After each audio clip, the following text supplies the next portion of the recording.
আসসালামু আলাইকুম। এখানে কিছু স্বপ্নের অর্থ দেয়া হলো। এগুলো পড়লে আপনারা স্বপ্ন সম্পর্কে কিছুটা ধারণা পাবেন। যদিও বা এক একজনের স্বপ্ন এক এক অর্থ প্রকাশ করে, তবুও জেনে রাখা ভালো। স্বপ্ন সম্পর্কে অবশ্যই জাননেওয়ালা ব্যক্তির কাছে জিজ্ঞাসা করবেন, আর খারাপ স্বপ্ন কাউকে বলবেন না।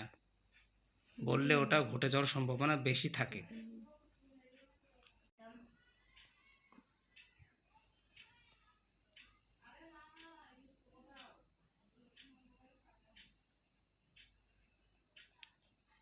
চ্যানেলটি ভালো লাগলে লাইক, শেয়ার, সাবস্ক্রাইব করবেন। এগুলো হলো স্বপ্নের অর্থ, এখানে দেয়া হলো। আপনারা পড়লে স্বপ্ন সম্পর্কে কিছুটা ধারণা পাবেন।